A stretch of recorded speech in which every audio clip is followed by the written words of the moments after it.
Hello and welcome to this brand new series titled Research Insights Live. This first episode will be talking about climate and the environment. And when it comes to that matter, we are at a true turning point in history, both in terms of the challenge and the urgency that has reached a total boiling point, but also in terms of alternatives to our current system and our current thinking.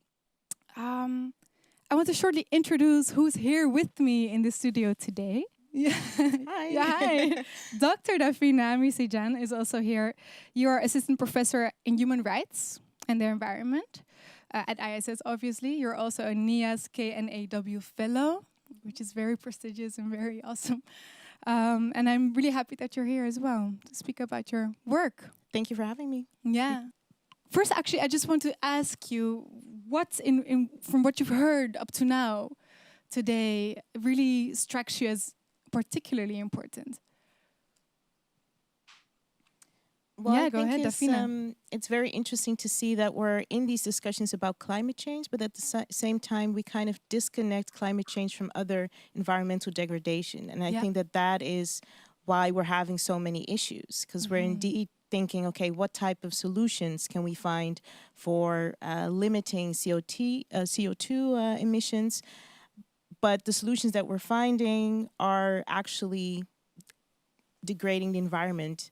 But we're not counting that. So we're not taking that into consideration. So you're seeing this disconnect. And that is, I think, the cause of a lot of the issues that we're seeing now. Could you maybe briefly describe what your research projects are about? So at the moment I have two research projects. One is focusing on rights of nature, which was already previously mentioned.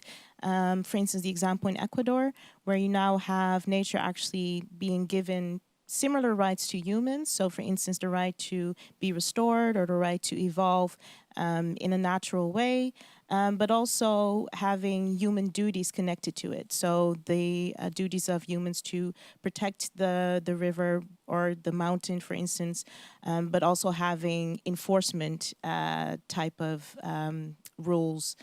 So that is one project, and another project that I'm looking into is called Islanders at the Helm, and that looks at climate justice, but from the perspective of the Dutch Caribbean, because of course the Dutch Kingdom is not only the Netherlands here or European Netherlands, but also these Caribbean islands that are dealing with climate change very closely and very deeply. But we're trying to figure out how can we make sure that the communities that are most vulnerable actually are heard, and that we're finding solutions that in this whole kingdom situation are also applicable for them. Yeah.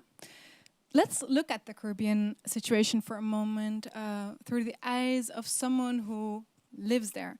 We found a little video, kind of a selfie video, through the virtual photo exhibition Climate Change and Eastern Caribbean Journey by OECS. I stumbled upon it and I clicked through it for a long time, looking at the photography and the videos. And we're listening here to a photographer. Her name is Ayola, and she lives in Dominica. And she's telling us about life there after Hurricane Maria in 2017. And she starts here at this point telling us about her hurricane lamp. I have a hurricane lamp in my kitchen. It used to be hidden away somewhere because you never knew, it was a once in a while thing. But after Maria, my hurricane lamp is right there so that anytime the light goes, I'm ready. So I think that's one of the things that the hurricane did.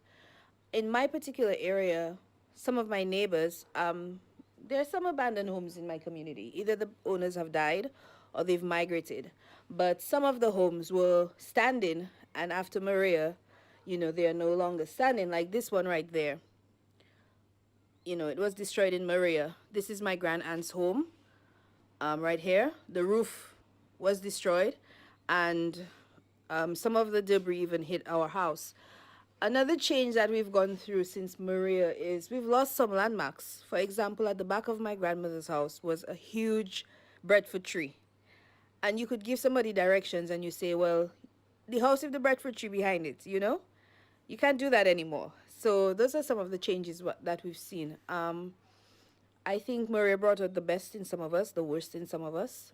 I'd like to think that most people, brought out the best in them, you know, helping our neighbors and stuff. And I still get a little nervous every time I hear a wind blowing with the rain. Rain by itself is not so bad, you know, but when you have that wind that talks, you know, or if you hear the river at the back of the house, a little angry, you know, you get like a trigger, you know, in your memory. So those are the things I'm dealing with and coping with. But you have to live life. Life goes on, and we're just doing the best that we can. So this island where Ayola, this lady, lives is not so far from the Dutch Caribbean islands. And I actually think a lot of people in the Netherlands, we get told sometimes, but we forget that indeed, as Daphina was saying, the Caribbean islands, Bonaire, Saba, Stasha, they're actually Dutch municipalities, and there's other countries in the kingdom as well. Daphina, can you maybe tell us what you expect this part of the Netherlands, the kingdom, will look like in 100 years? That's a very challenging question. So climate change is affecting the 6 islands differently, but especially Bonaire is very vulnerable. So they expect large parts of Bonaire actually to disappear in about 100 to 150 years. And that means that some of the communities that are already living there, some of the children that are living there, might not be able to grow old on the island themselves. Other islands will experience more drought that will have an effect on the food supply.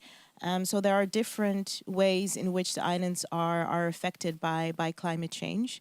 And of course, islands such as Curacao, for instance, is very much focused also on oil production. There's now, right now, the refinery is not working, but there are negotiations about what the future will look like. And that, of course, also has then ties to climate change. Yeah, you're saying it quite matter-of-factly, but you're saying some of those islands will not be there. Or large parts will not be there. Of it, and that will affect how people will be able to live there, work there, be able to do some self-sufficient farming, things like that. Yeah. So it will definitely ask for a lot of adaptation and a lot of finding alternatives. Yeah. Like what, again? What would be... Well, that is interesting. I think we're not necessarily looking at a lot of alternatives for the islands. When we look at, for instance, the bigger negotiations that are going on around climate change. So when we look at, for instance, the agreements that the Netherlands has signed, they do sign those agreements on behalf of the Caribbean islands as well, sort of. Yeah. But at the same time, the Caribbean islands are being excluded from, for instance, protocols such as the Kyoto Protocol or other climate change agreements.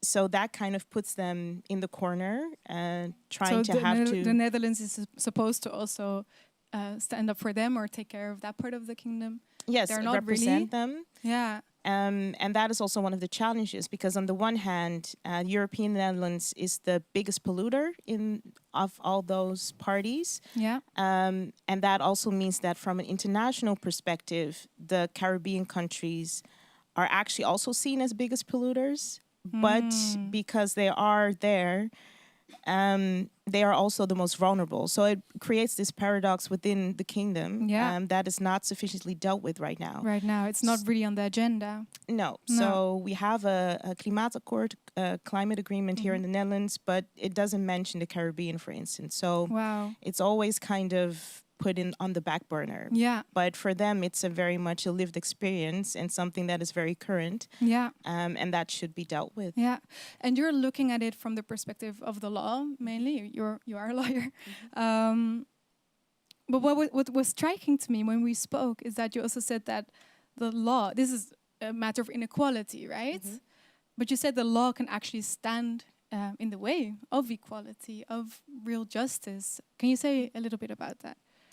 Yes, so the law basically inhabits the values that we have, but it also creates order in a certain way. So sometimes you have these legal constructs, such as the Dutch kingdom, that can prevent certain relevant solutions to be found.